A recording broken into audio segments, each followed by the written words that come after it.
द्रौपदी और कर्ण के बीच क्या संबंध था? क्या द्रौपदी कर्ण से प्रेम करती थी?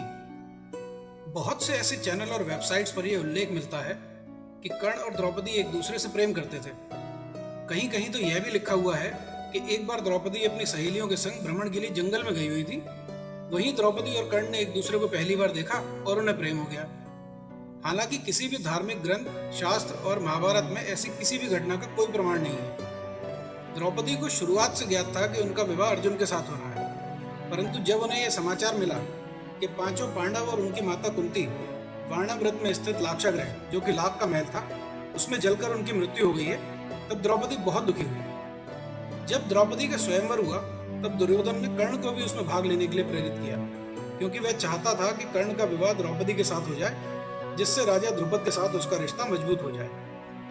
द्रौपदी और कर्ण ने एक दूसरे को पहली बार स्वयंवर में ही देखा था। यह जरूर है कि अंगराज कर्ण को स्वयंवर में देखकर द्रौपदी उनके व्यक्तित्व से आकर्षित हुई थी, पर यह आकर्षण बस कुछ ही क्षणों का था, क्योंकि श्री कृष्ण ने इस बात को भांप लिया था और वह यह बिल्कुल नहीं चाहते थे कि कर्ण का विवाह द्रौपदी के साथ हो।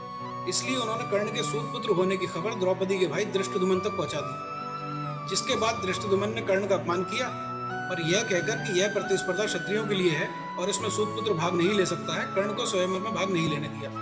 इस बात का द्रौपदी ने भी कोई विरोध नहीं किया था। सबसे अधिक प्रेम द्रौपदी अर्जुन से करती थी, क्योंकि अर्जुन ही स्वयंवर में विजयी हुए थे और उनका विवाह हुआ था। परंतु पांचों पांडवों में द्रौपदी से सबसे ज्यादा प्रेम कौन करता था? अर्जुन स्वयंवर जीते थे, इसलिए उनका विवाह द्रौपदी के साथ हुआ था। परंतु नियति के अनुसार जब बिना देखे माता कुंती ने कह दिया कि जो भी लाए हो पांचों भाई आपस में बांट लो, तब से द्रौपदी पांचाली कहलाई। हालांकि इस बात से अर्जुन प्रसन्न नहीं थे, परंतु मां की आज्ञा को वे टाल नहीं सकते थे। युधिष्ठिर का संबंध द्रौपदी से धर्म के कारण था। नकुल और सहदेव छोटे थे, अतः बड़े भाइयों का अनुसरण करना था। पांचों पांडवों में भीम ऐसे व्यक्ति थे जो द्रौपदी से सर्वाधिक प्रेम करते थे, जिसे कई प्रकार से उन्होंने प्रदर्शित भी किया है। पांडवों की पत्नी बनने के पश्चात कर्ण और द्रौपदी के बीच सिर्फ कटुता ही थी, क्योंकि द्रौपदी के स्वयंवर में हुए अपने अपमान को कर्ण भूल नहीं पाए थे। और उसके बाद द्युत सभा में जब कर्ण द्वारा द्रौपदी को वैश्या कहा गया, उसके पश्चात तो ये कटुता और गहरी हो गई। एक वृत्तांत के अनुसार माता कुंती से यह पता लगने के बाद कि कर्ण उनका पुत्र है और सभी पांडवों में सबसे ज्यादा ज्येष्ठ है, द्रौपदी कर्ण से मिलने गई थी और उसने कर्ण से पांडवों के पक्ष में युद्ध करने का आग्रह भी किया था। तब कर्ण ने भी द्युत सभा में अपने द्वारा कहे शब्दों के लिए द्रौपदी से क्षमा मांगी थी। द्रौपदी एक पतिव्रता स्त्री थी। पांच पांडवों की पत्नी होना उनका स्वयं का चुनाव नहीं था, यह उनकी नियति का परिणाम था, जो कि उनके पूर्व जन्म से ही निर्धारित थी। पूर्व जन्म में द्रौपदी राजा नल और उनकी पत्नी दमयंती की पुत्री थी। उस जन्म में द्रौपदी का नाम नलिनी था। नलिनी ने भगवान शिव से आशीर्वाद पाने के लिए कड़ी तपस्या की। भगवान शिव ने उसकी तपस्या से प्रसन्न होकर उसे दर्शन दिए, तो नलिनी ने उनसे आशीर्वाद मांगा कि अगले जन्म में उसे 14 इच्छित गुणों वाला पति मिले। यद्यपि भगवान शिव नलिनी की तपस्या से प्रसन्न थे, परंतु उन्होंने उसे समझाया कि इन 14 गुणों का एक व्यक्ति में होना असंभव है।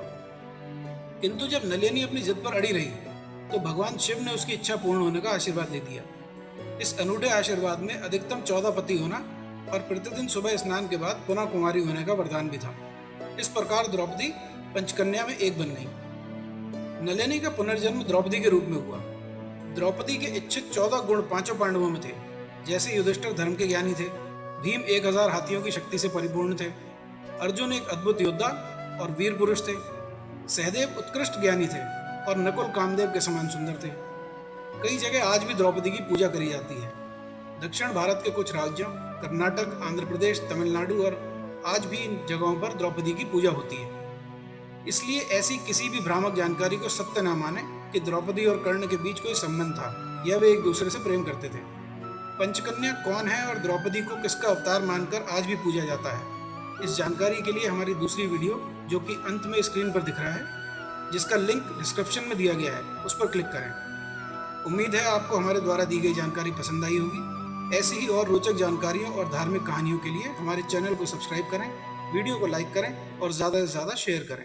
धन्यवाद।